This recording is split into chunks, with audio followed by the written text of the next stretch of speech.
Pengumuman buat angker, ngumpul anak kereta alias angker. Yuk kita bersatu merapat, kita pasang kuda-kuda, kuatkan otot kaki dan juga tangan. Karena di jam genting seperti ini, udah pasti kita harus pasrahkan berdiri, berdesak-desakan. Jasmani dan juga rohani nih harus kuat sampai stasiun tujuan. Menjadi pengumuman yang katanya nih PT Kereta Komuter Indonesia atau KCI akan mengimpor 29 rangkaian kereta untuk menggantikan KRL yang sudah beroperasi selama 15 tahun terakhir. Rencananya 10 rangkaian ini akan datang di tahun 2023 dan sisanya di 2024 mendatang. Nah, yang menjadi masalah adalah yang diimpor.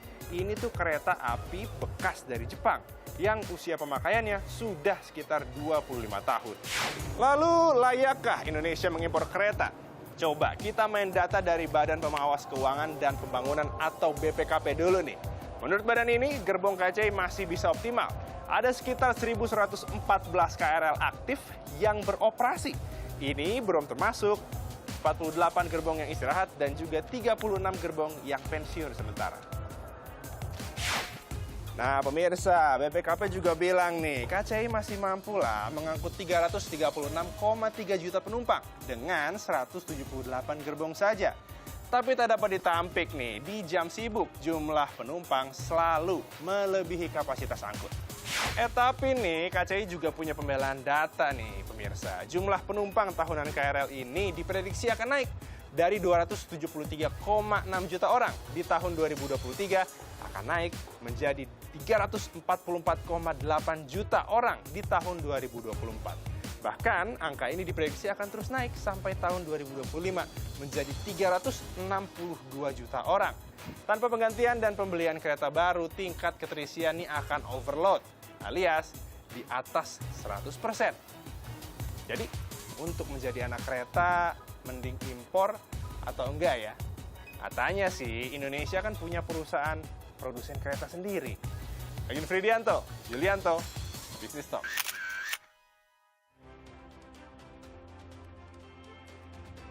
Selamat malam saudara, Anda kembali menyaksikan Business Talk bersama saya Mahasiswa Tarigan. Rencana impor kereta bekas dari Jepang tuai polemik, sementara sampai saat ini belum ada keputusan final.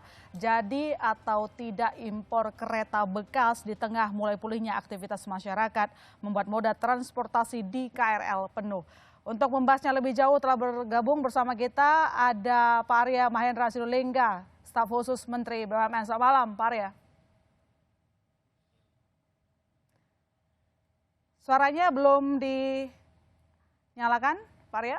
Selamat malam, Mbak Ilona. Oke, Pak Arya, saya langsung ke pertanyaan. Kalau kita lihat rencana impor kereta bekas dari Jepang ini jadi polemik. Sebenarnya sudah ada keputusan final belum sekarang? Belum ada. Karena ada. kemarin kan sudah ada hasil dari BPKP yang kita harus hargai. Tapi kita akan cari solusi nanti. Ini kita berkoordinasi ke Menko, Marves, kemudian ke Kementerian Perhubungan juga, kemudian juga Kementerian Perindustrian.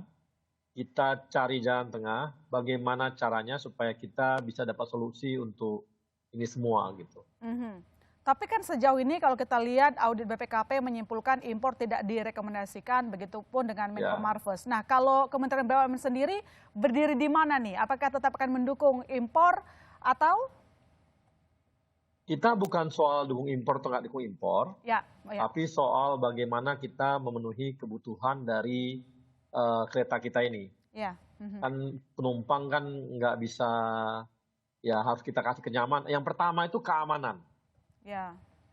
Yang kedua adalah kenyamanan. Jadi kita tetap jaga namanya keamanan mereka dan kenyamanan mereka.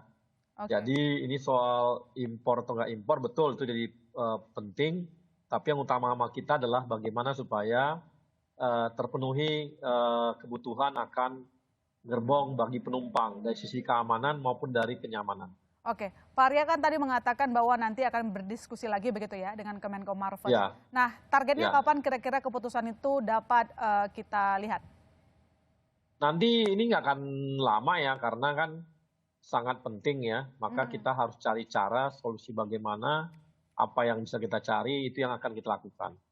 Gitu, Mbak. Oke, Pak Arya, salah satu alasan ketika impor tidak direstui begitu ya dari Kemenkomarves maupun audit dari BPKP itu karena estimasi biaya dikatakan tidak meyakinkan begitu. Nah, sebenarnya bagaimana sih kalkulasi yang diberikan saat itu? Kalau saya baca bukan soal ini ya, bukan soal itu di perawatannya mungkin yang dianggap itu ya, tapi dari sisi pengadaannya kayaknya nggak ada masalah ya. Sepertinya, coba dicek lagi deh. Yang jadi masalah mungkinlah di perawatannya, di maintenance-nya berikutnya. Tapi dari segi harga kayaknya enggak. Tapi memang yang jadi pertimbangan lain adalah soal jumlah. Apakah dibutuhkan jumlah segitu besar?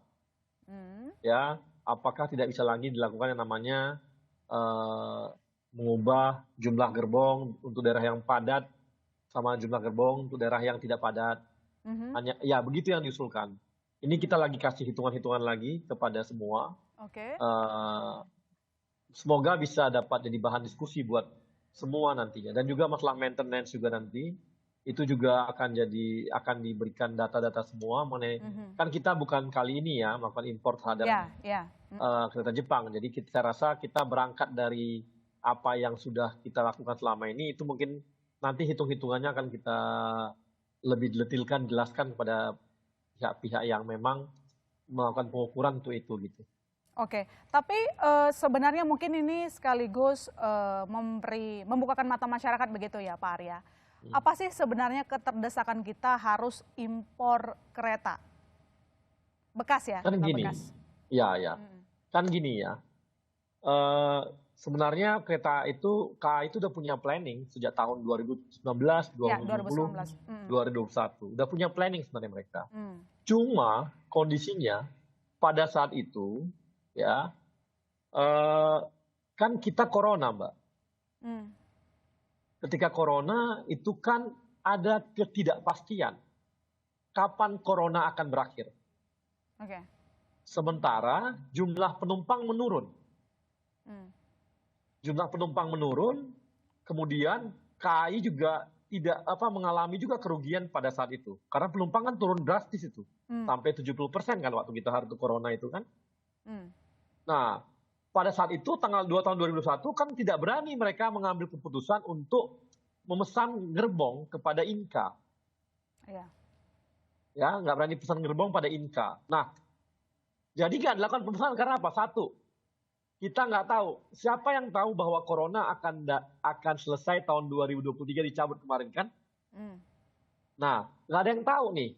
Kan kita nggak tahu apakah 2 tahun lagi, 3 tahun lagi corona masih ada nggak. Sehingga pada saat itu tidak ada namanya industri transportasi yang berani memesan alat transportasinya, penambahan. Nggak ada yang berani pesan. Maka akhirnya KAI pun nggak mesan barang itu. Nah, ke Inka untuk lokal. Nah, ternyata tahun 2023 ini ternyata udah kembali. Corona selesai. Nah, sisi lain tuh di samping corona, Mbak, karena ada naiknya BBM, itu juga terjadi namanya perpindahan moda transportasi. Yang tadinya mereka naik mobil, naik motor, mereka pindah ke kereta. Jadi jumlah penumpang kereta itu melonjak. Jadi kan ini kan bagus, artinya mereka meninggalkan kendaraan pribadinya, masuk ke kendaraan transportasi massal. Kan bagus nih. Satu sisi, corona selesai, sisi kedua, terjadi perpindahan moda oleh masyarakat. Naik langsung, Mbak. Kebutuhan itu naik, penumpang tinggi banget. Sehingga akhirnya mau nggak mau terpaksalah dilakukan pengadaan baru terhadap gerbong. Pengadaan baru, Inka-nya nggak siap. Kan nggak siap dong, karena mereka nggak dipesan jauh-jauh hari. Sehingga Inka nggak bisa mengerjakan. Jadi lokal kita nggak punya, naik jumlah penumpang naik, corona selesai, mau nggak mau ada pilihan terpaksa kita impor karena kita nggak punya barang yang ada, gitu Mbak. Kalau kita mau merekondisi gerbong-gerbong yang ada, misalnya ada yang bisa direkondisi, ada juga yang tidak bisa direkondisi. Nah ini kan menyangkut kepada keamanan, Mbak. Kan nggak bisa juga kita main-main untuk transportasi kita, apalagi transportasi massal seperti ini, harus ada yang namanya, kita hitung namanya keamanannya, gitu Mbak. Oke, nah kalau kita lihat kan memang jumlah penumpang kereta yang seperti yang Anda sebutkan tadi terus naik ya, terutama ketika mobilitas masyarakat itu naik. Nah, tapi yang kita lihat ini KCI sendiri itu mengatakan proyeksi pertumbuhan penumpang itu di atas 100% di peak hour. Artinya kan melebihi kapasitas yang ada begitu. Tapi kemudian BPKP mengatakan bahwa enggak kok, masih bisa, masih aman. Ini bagaimana kita merespon data yang sepertinya kok agak berbeda begitu? Nah, makanya Mbak, nanti saya rasa semuanya harus dikomunikasikan. Kami kan senang juga kemarin ada anggota DPR Komisi 6, Pak Andre Rosiade yang biasanya mengatakan mengkritisi. Tadi kan dia ikut naik kereta kemarin itu. Setelah naik kereta itu, keretanya dekat loh. Dia belum ke Manggarai. Nah, itu pasti dia kan udah merasakan. Dan akhirnya kan statement beliau keluar juga. Memang dibutuhkan penambahan kereta kan kata beliau. Tapi semua akan dibicarakan lah Mbak ya. Kan kita nggak bisa subjektif pada 1 orang, 2 orang saja. Harus benar-benar dari angka yang ada. Oke. Pak Arya, tadi kan mengatakan bahwa ini kan juga berarti tadi akan dilihat lagi, ditinjau lagi soal jumlah gitu ya. Impor kereta bekas yang dipertimbangkan. Artinya nanti bisa turun dari jumlah permintaan KCI? Saya nggak tahu Mbak, nanti kita bicarakan semua. Nanti kita akan bicarakan semua. Nah tapi sejauh ini Pak, kalau dilihat ini ada yang mengatakan bahwa dari total 1.114 unit KRL yang beroperasi masih bisa menampung seluruh total jumlah penumpang. Kalau dari hitung-hitungan KCI dan juga Kementerian BUMN ketika berkomunikasi, apakah benar adanya begitu di lapangan? Ya kan kita bisa lihat Mbak. Ya. Gini, ada juga hitung-hitungan Mbak gini. Pada tahun-tahun sebelumnya kita tuh belum sampai ke Rangkas Bitung loh. Sekarang udah ada nambah kita ke Rangkas. Oke. Ya kan? Kalau kita tarik dari Rangkas misalnya, ya Rangkasnya nggak terlayani. Misalnya contoh seperti itu. Ya kan? Makanya memang ada yang dia daerah-daerah memang belum peak puncak, tapi tetap harus dilayani. Ya, tapi ada juga yang memang mau nggak mau karena pada saat peak tinggi banget. Jadi memang kombinasi-kombinasi ini akan dihitung, Mbak. Ya, kalau dihitung secara angka saja tanpa melihat jalur-jalur yang ada, mungkin kayaknya bisa. Kalau lihat misalnya gini, jumlah penumpang sekian, jumlah gerbong sekian, bisa dong, gitu ya. Benar nggak? Tapi kan ada yang namanya daerah-daerah yang nggak padat pun dia, karena kita udah buka jalur, kan tetap harus dilayani. Mau nggak mau kan gerbongnya harus dialihkan ke sana, Mbak. Tapi kalau dihitung angka-angkanya, bisa saja seperti itu kelihatan gitu. Makanya memang harus komprehensif banget hitung-hitungannya dan melihat jalur-jalur yang ada sehingga kita bisa tahu semua gitu. Oke, baik. Yang kita tahu bahwa ada 29 kereta yang akan dipensiunkan. Jika izin impor tidak diberi, apakah nanti kereta-kereta ini masih boleh dioperasikan atau tidak? Nanti dijawab Pak Arya, tetap di Business Talk, saudara.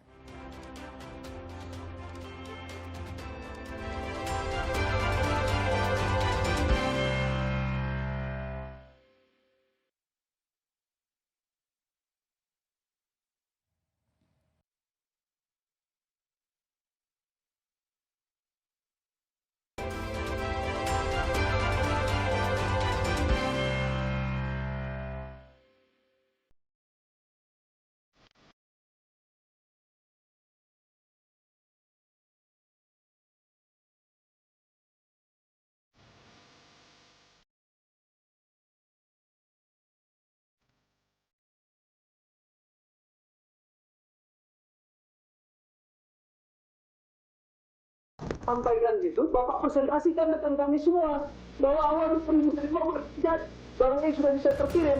Berarti gedung kosong itu 2021 sudah bisa memproduksi dan 2022 sudah sampai, Pak. Jujur, Pak, jangan berikan informasi yang sesat dan salah ke masyarakat kalau kita hanya pengen impor gitu loh. Apakah kita chaos? Kalau kita tidak impor ini barang, apakah kita chaos? Karena impor pun, itu kan sudah lewat, kita kan biasanya chaos itu di tahun baru, kita biasanya chaos itu kan di lebaran. Ini kan udah lewat semua, kechaosan kita. Apakah memang ini suatu urgensi yang kalau kita tidak import, ini chaos?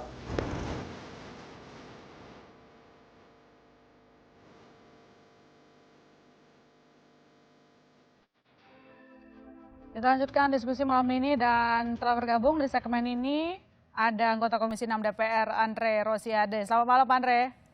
Selamat malam Mbak Ilona. Terima Selamat kasih. malam Bang Arya Sinulinga. Sama Bang apa satu lagi tadi, Bang Dedi Bang Herlambang. Dedi. Ya.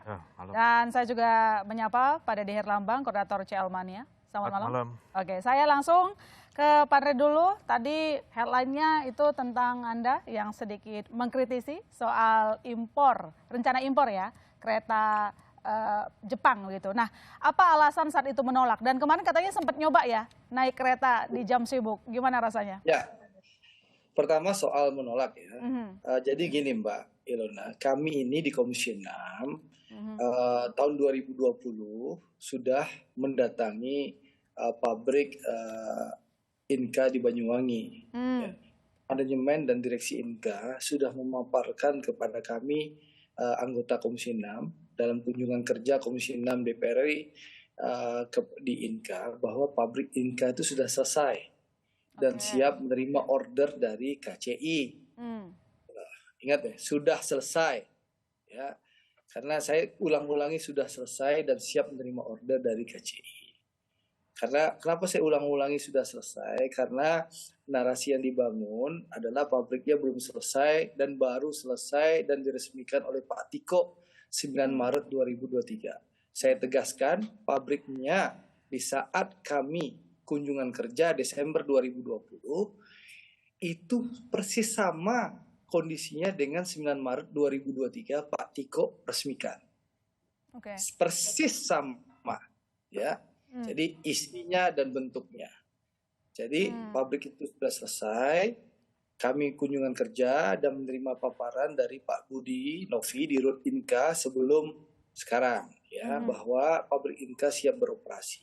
Lalu di Januari 2021 kami dari Komisi 6 mengusulkan kepada Kementerian BUMN, kepada KAI, kepada KCI untuk memberikan order KRL ini kepada Inka. Jangan lagi mengimpor kereta bekas dari Jepang. Itu yang kami sampaikan dari Januari 2021. Nah, berulang-ulang kali kami ulangi dan kami ingatkan.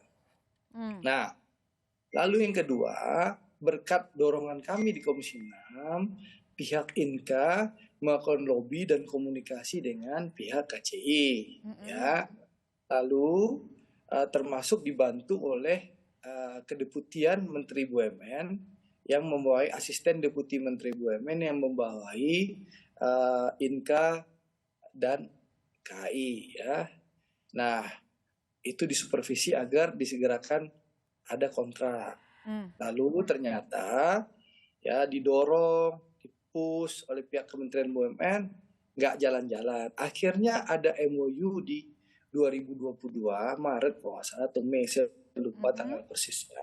Nah itu pun MOU itu setelah Presiden Jokowi melakukan koreksi dan komplain secara terbuka waktu itu di pengadaan TKDN Pak Pertamina. Nah, setelah kejadian itulah ditambah dorongan dari asisten deputi Kementerian BUMN yang membidangi KAI dan Inka, akhirnya ditandatangani MOU itu. Tapi nggak ada kabarnya lagi setelah MOU hilang dari. Nah tiba-tiba September 2022 KCI berkirim surat untuk meminta persetujuan impor. Lalu kita mendengar di berbagai media di awal 2023. Nih, di awal 2023 kami di DPR mendengarkan adanya pengajuan persetujuan impor dan ditolak oleh Kementerian Perindustrian. Ya, ditolak dulu sama Kementerian Perindustrian di Dirjen LHT. Ya. Nah, setelah kami tahu ada penolakan, kami kaget. Ternyata hari ini ya? Ada pengajuan permohonan impor. Padahal kita sudah mendorong untuk beli Inka dari jauh-jauh hari. Nah, ini kejadian sejarahnya ya. Lalu Setelah itu, karena ada penolakan, lalu kami berinisiatif di Komisi 6 memanggil KAI dan KCI, menanyakan perkembangannya, kenapa Anda impor.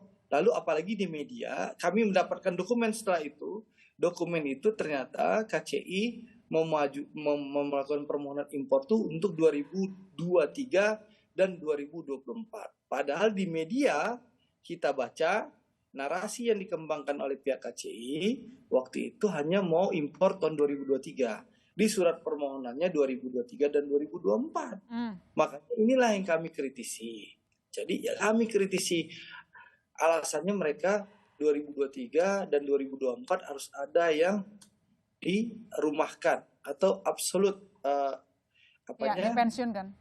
dipensiunkan. Nah, kalau sudah tahu dan sudah memprediksi dari awal, kenapa hal ini tidak dipesan jauh-jauh hari? Padahal kami di DPR sudah mengingatkan. Nanti kan alasannya nggak ada uang, kita COVID, gitu kan?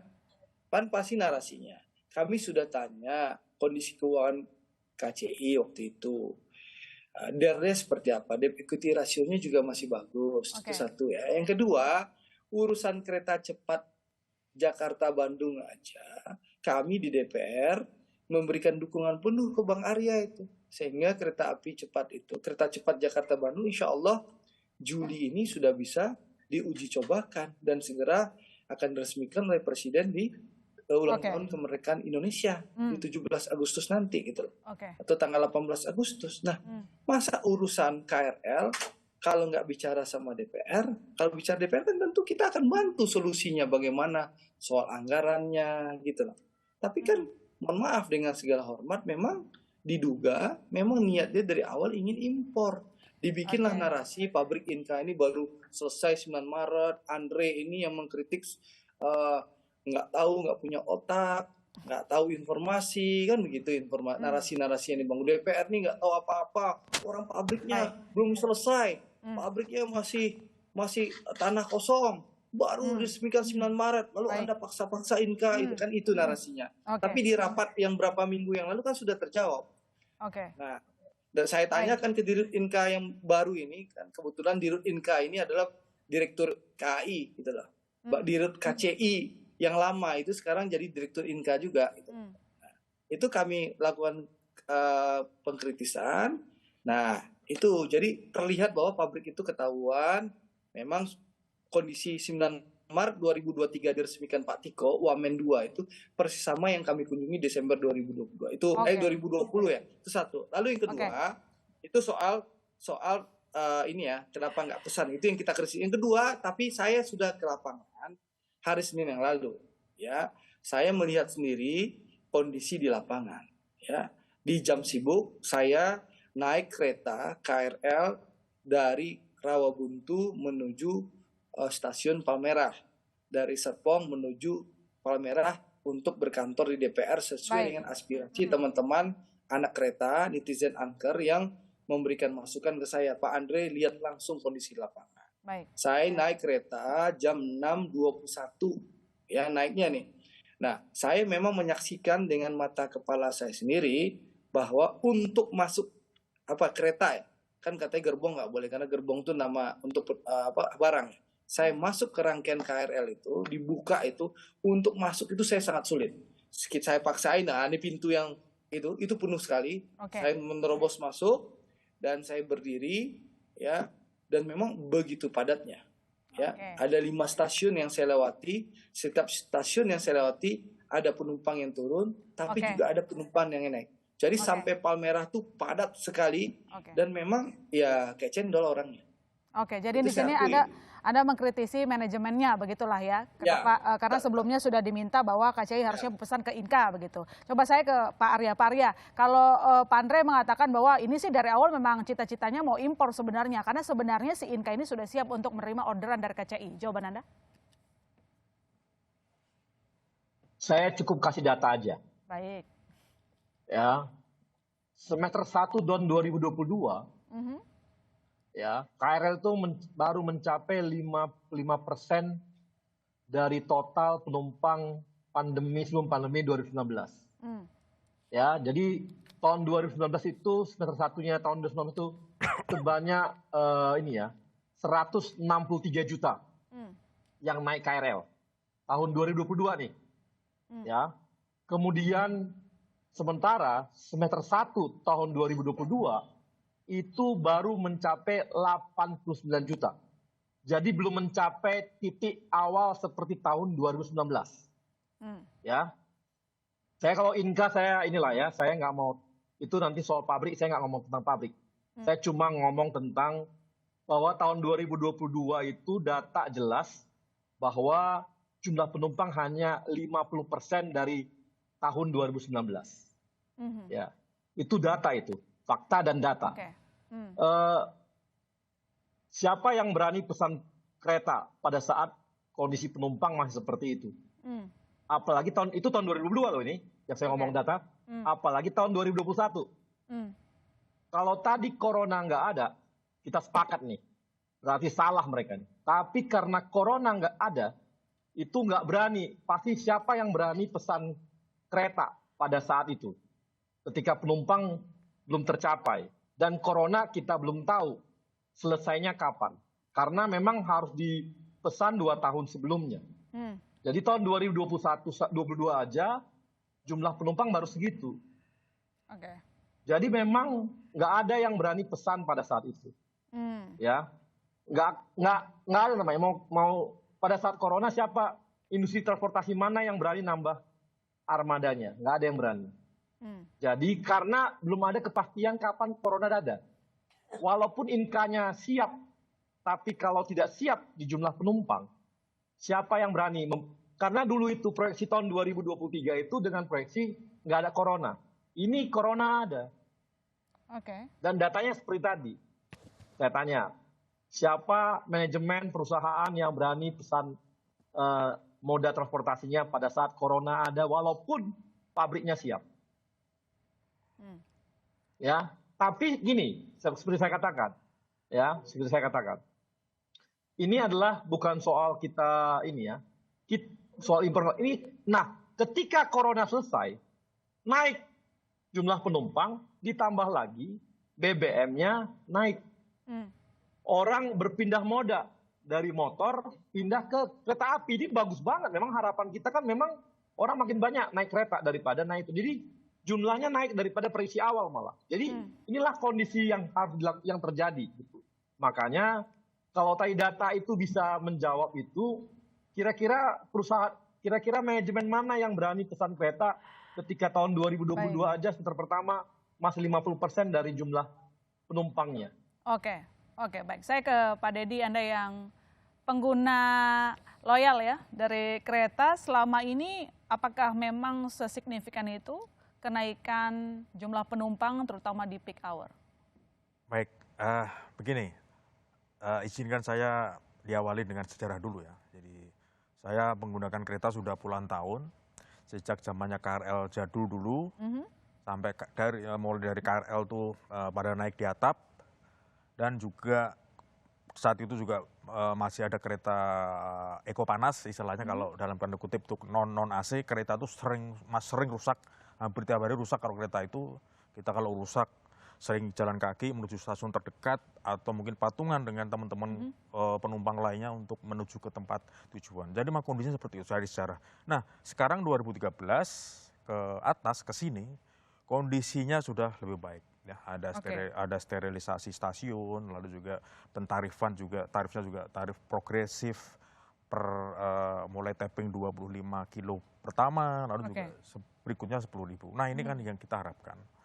Jadi sebenarnya kalau dari polemik ini yang sudah lama, kalau kita amati sejak Januari kalau tidak salah, Januari mungkin 3 bulan sampai sekarang, polemik ini masih belum ada selesai. Ya, jadi kami sebagai pengguna atau end users atau penumpang lah, sebenarnya kita tidak mau dikatakan sebagai penumpang ya, penumpang itu objek lah.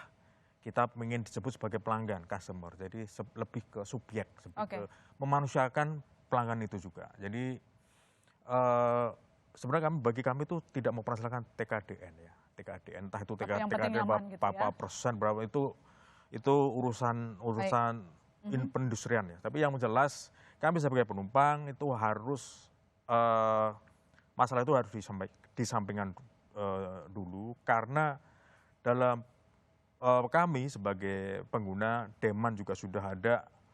Yang kita harapkan adalah adanya standar pelayanan minimum, yang di situ juga ada disebutkan ketersediaan sarana prasarana, keselamatan, keamanan, kemudahan, kenyamanan, dan sejenisnya. Baik. Jadi ada jaminan itu, dan juga jaminan kehandalan, di situ juga ada SPM masalah kehandalan. Nah, sejauh ini sejak tahun 2000 kita menggunakan KRL bukan baru dari Jepang. Sejauh ini baik-baik saja, fine-fine saja. Jadi apa jadi permasalahan, jadi impor itu dilarang, mungkin bagi kami mungkin ada polemik ya, kenapa itu tidak dari dulu. Tadi juga Bang Arya sudah bicara mengenai masalah itu, karena kondisi pandemi jadi tidak bisa beli baru. Oke lah, itu masalah perencanaan. Tapi sekarang kondisi kami di sini membutuhkan sarana yang sangat banyak. Karena kecenderungan kami untuk menggunakan sarana angkutan umum itu jauh nanti akan lebih banyak. Karena setiap hari jalan itu selalu macet kan. Jadi masyarakat ingin menggunakan angkutan umum.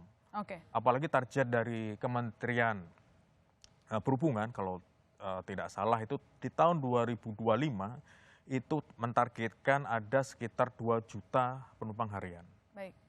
Jadi kita pernah mencapai puncak itu di tahun 2018 itu 1,2 juta lebih penumpang harian. Terus 2019 mulai turun, terus 2020 tidak sempat naik, malah pandemi akhirnya turun-turun sampai sekarang kita mau berangkat naik. Jadi kami harapkan memang justru ketersediaan sarana ini harusnya diperbanyak. Jangan dengan alasan belum sampai 100%. Loh, seharusnya ini kan harusnya ditambah. Kenapa harus dibatasi 100%? Supaya penumpang lebih senang, lebih semangat lagi untuk menggunakan angkutan umum khususnya yang penting kenyamanan itu yang diinginkan oleh penumpang. Nanti kita lanjutkan boleh lagi. Saya usul, boleh saya komentar. Singkat aja, Mas Andri, atau nanti deh setelah jeda ya kita kembali saudara tetap di Business Talk. Ya. Ya.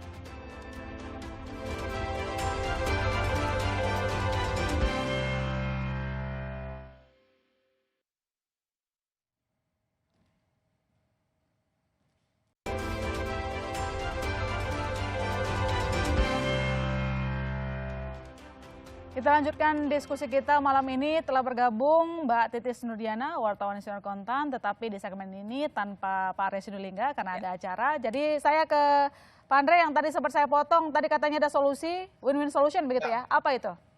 Ya, saya rasa ini kan sudah clear dan clean.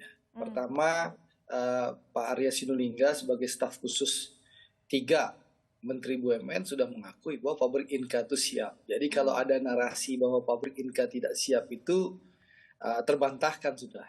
Ya, jadi jangan lagi ada yang mensosialisasikan pabrik Inkanya tidak siap, baru diresmikan 9 Maret. Itu clear. Pak Andre, aku mau sedikit aja. Siap yang dimaksud Inka itu adalah memenuhi seluruh pesanan begitu? Jadi gini Mbak, yang siap itu mulai dari order, dari KCI dapat order sampai selesai itu butuhnya 18 bulan. 18 bulan itu termasuk membeli mesin dan juga spare part yang dibutuhkan untuk memproduksi. Itu butuhnya 18 bulan.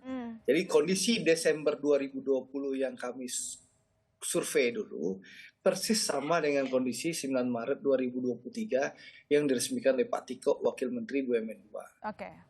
Dan itu udah diakui Pak Arya, jadi kita nggak usah berdebat itu lagi. Nah, sekarang kita harus mencari solusi. Saya sudah menyaksikan secara langsung bahwasanya di jam padat antara jam 6 dan jam 8 itu harus ada solusi untuk menambah pertama rangkaian. Jadi menambah kereta dalam rangkaian, ya. Karena dengan rangkaian yang ada saya naik di Rawabuntu menuju Palmerah itu begitu padat.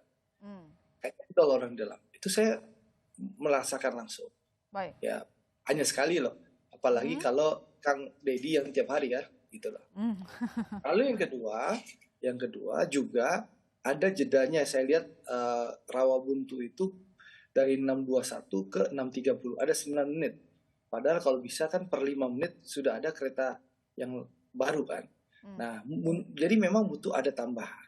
Nah, sekarang tentu harus ada keputusan dari pemerintah, ya, apakah ya yang 2023 ini mau kita apakan gitu. Kalau menurut saya kalau 2024 saya rasa kita bisa retrofit. Waktu ada. Ya, kalau mau dilakukan sekarang, insya Allah kita bisa Uber pertengahan tahun 2024 retrofit selesai. Ya, kalau mau sekarang ya masih bisa kalau untuk 2024. Nah, 2023 ini seperti apa? Okay. Tentu harus ada keputusan dari pemerintah. Ya, bagaimana arahnya pemerintah? Ya, kalau saya sebagai anggota DPR sudah datang ke lapangan, sudah menyaksikan langsung ke lapangan. Memang untuk jam padat kita harus cari solusi, menambah rangkaian dan juga menambah jadwal. Nah, itu satu dari kereta. Yang kedua, kepadatan di stasiun itu juga harus diberikan solusi. Saya memang belum ke Manggarai ya, karena di Manggarai itu saya lihat dari rekaman-rekaman yang menumpuk itu. Yang itu kan keluarnya pun susah ya. Nanti biar Kang Deddy yang menjelaskan. Di Palmerah saja untuk keluar stasiun, saya sampai di stasiun Palmerah itu 6.45. Untuk keluar stasiun, ya meskipun tertib ya dan padat, itu butuh waktu. Dari 6.45 saya ngantri untuk tapping, lalu nyebrang sampai masuk pintu gerbang DPR yang di dekat halte busway itu butuh 6.45 sampai 6.56. Berarti butuh waktu 11 menit sampai keluar dan nyebrang dan dekat halte masuk gerbang DPR. Itu pun padat. Tapi alhamdulillah petugas KCI sangat rapi bekerja, itu saya apresiasi. Lalu juga pelanggan dan angker ini, The Commuters ya kalau nggak salah. Ya, The Commuters ya Kang Deddy namanya. Ya boleh, namanya banyak. Namanya banyak. Ya. Nah, kalau tadi kemarin saya dengar di kereta, dia KCI manggil The Commuters ya. Commuters. Nah, bisa seperti itu. Ya, saya dengar di suaranya itu. Kan saya nonton layar tancap di dalam gerbong itu. Untuk alihkan situasi rasa padat itu, saya lihat layar itu, TV-nya. Nah, jadi ini banyak hal yang harus kita benahi. Bukan hanya tambahan rangkaian, juga tambah jadwal, juga stasiun yang begitu padat, yang bagaimana kalau kita lihat. Oke, suaranya hilang, Pak Andre. Masa sih hilang? Oke, udah muncul. Sekarang saatnya pergi ke Manggarai, ke Tanah Abang. Nah, berarti kan masalahnya bukan hanya di atas kereta yang begitu padat, tapi keluar di stasiunnya juga bermasalah kan, begitu padat. Bahkan ada yang nggak ada eskalator, ya harus naik tangga, turun tangga, begitu kan. Ini PR yang banyak harus kita benahi, karena memang moda transportasi massal ini kan masa depan. Gitu. Karena satu negara maju ini kan, untuk menuju negara maju kita harus mempersiapkan transportasi massal seperti itu. Nah, untuk itu saya mengusulkan kepada pemerintah untuk segera mengambil keputusan. Kalau saya nih, usulan saya, 2024 kita masih keburu untuk retrofit. Kita lupakan impor. Tapi 2023 seandainya pihak KCI ya tidak mampu mengatasi kondisi di lapangan, saya sudah sampaikan ke Pak Suryawan, PLT di KCI, apa mungkin kita melakukan rekayasa. Saya bilang, saya udah usulkan, saya udah telepon kepada Dirut KCI untuk meningkatkan kapasitas pelayanan di Jabodetabek. Apa mungkin misalnya yang Bandara Suta kan sepi, mungkin nggak kita pindahkan keretanya ke Jabodetabek. Lalu apa mungkin yang Jogja Solo yang agak sepi kita geser juga. Ini saya sudah usulkan, saya minta pihak KCI melakukan rekayasa. Kalau memang tidak mungkin, ya tentu mau tidak mau untuk 2023, kalau memang dibutuhkan impor, ya kita duduk bareng bersama-sama demi kepentingan pelanggan, customer. Tapi untuk 2024 saya tegas, waktu masih ada, nggak bisa impor. Kita retrofit.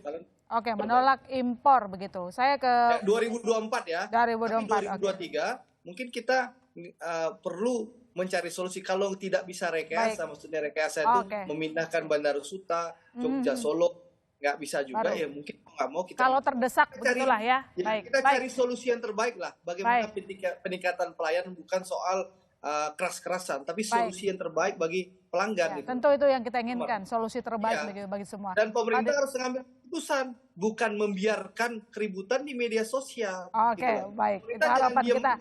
Baik, itu harapan kita juga. Pemerintah itu digaji oleh rakyat untuk ngambil keputusan, jangan mingkem aja gitu loh. Nah, itu penting. Baik. Kritik kelamaan ngambil keputusannya gitu. Oke, kelamaan keputusan. Saya ke Pak Dedy, begitu Pak Dedy sebagai pengguna kereta sebenarnya mikirin nggak sih impor nggak impor itu, musingin nggak hal itu sebenarnya? Baik, terima kasih. Saya juga terima kasih sama Bang Andri tuh karena sudah mau naik kereta api dari Rawabuntu turun di Palmerah. Tapi harapan saya Bang turun di mana Tanah Abang, transit sampai Manggarai. Itu baru merasakan benar-benar naik KRL itu Bang maksudnya. Lautan manusia ya dari sana. Betul sih. Nanti kita atur jadwalnya. Oke, siap. Baik. Kalau perlu, kita tunggu nanti. Kalau perlu nanti bisa saya dampingin itu ke sana. Boleh. Nanti kita atur Kang Dedy. Tapi sebagai pengguna kereta gimana?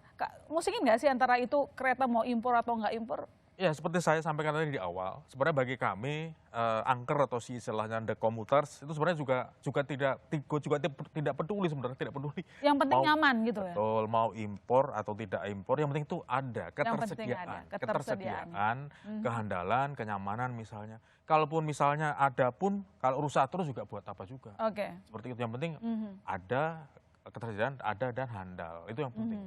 Jangan sampai ya maaf ya, mungkin sejarah juga justru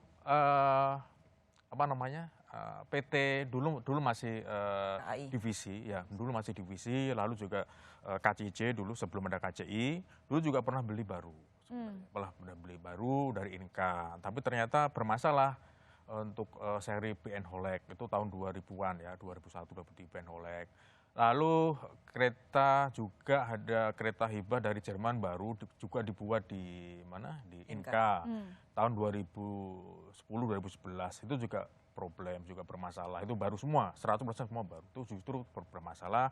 Justru dengan bermasalahnya itu mengganggu perjalanan kereta semuanya. Oke. Jadi dengan satu masalah, 1 menit saja masalah itu nanti mengganggu berjam-jam perjalanan kereta. Yang penting ada keretanya, tapi juga berkualitas begitu ya. Kehandalan. Baik. Baik, saya ke Mbak Titis. Mbak Titis, sebuah polemik gitu ya, kendaraan yang jadi andalan begitu ya, terutama penduduk ibu kota begitu. Kalau dilihat dari kesimpulan kita di awal, kalau Pak Andre menekankan sekali lagi, ini bisa ini sebenarnya si Inka yang produksi begitu. Harusnya nggak usah beli lah begitu. Ada berat di situ soal TKDN begitu. Kita gimana sikapnya? Dari malam Pak Andre.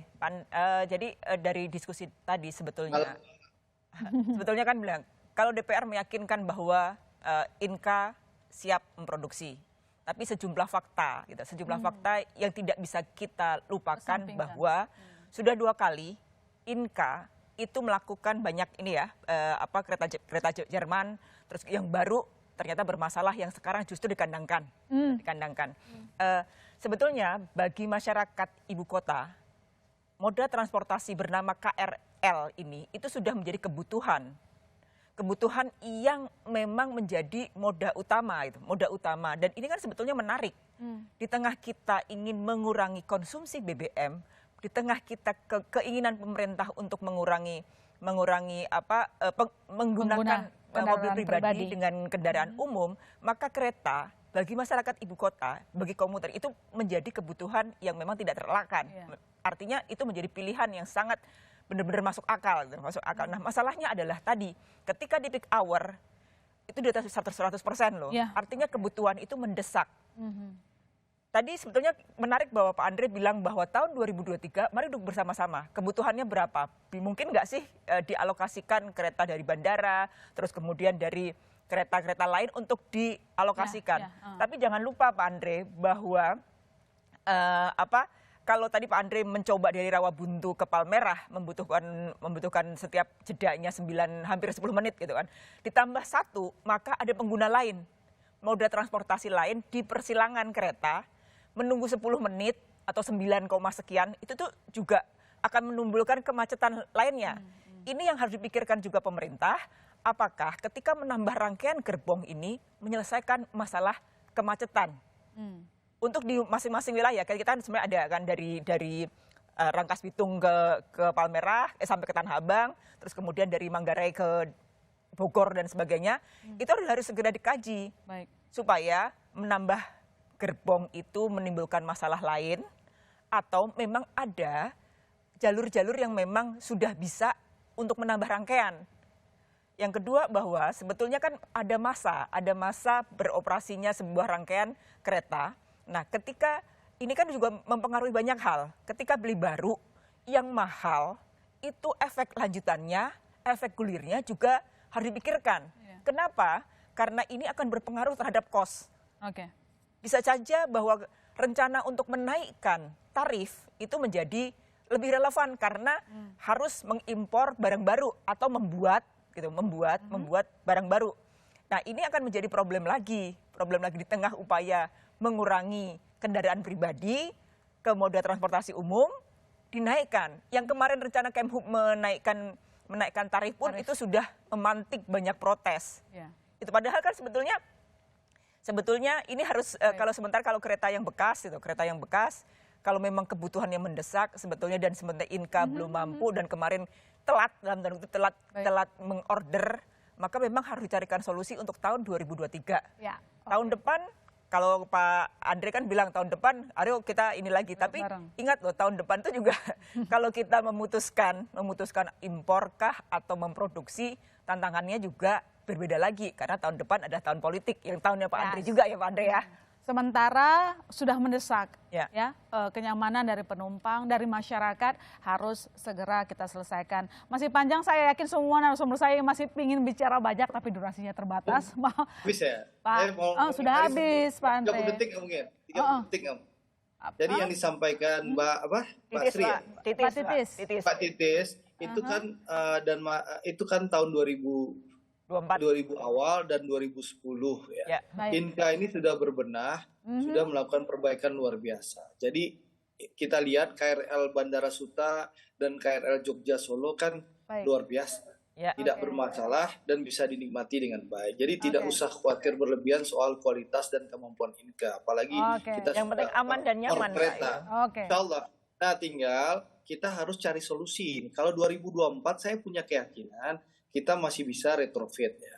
Nah, tapi tinggal 2023 nih, harapan saya diskusi ini bukan hanya kita saja yang menyaksikan, tapi pemerintah, pemangku kepentingan harus segera rapat menyelesaikan. Ini membuat kan keputusan polemik ini ngambil keputusan BPKP-nya. Baik. Kementerian Perindustrian begini. Harapan, Nah, DPR begini.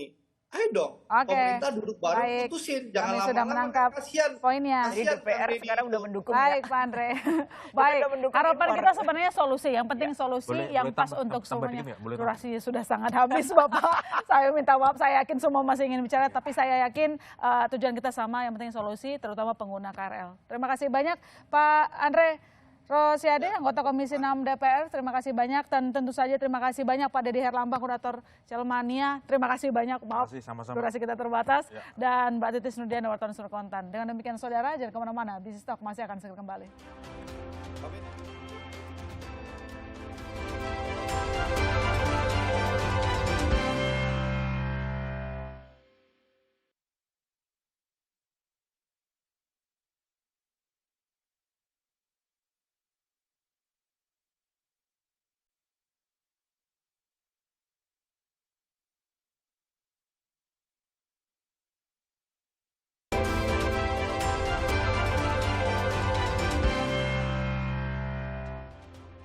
Ya, saudara, jumlah pengguna kereta terus naik, namun jumlah ketersediaan kereta diragukan bisa menampung semua jumlah penumpang yang naiknya cukup signifikan. Kita tunggu solusi, regulator dan juga perusahaan duduk bareng untuk menentukan nasib kenyamanan angker. Saya masih Tarigan, sampai jumpa Selasa depan.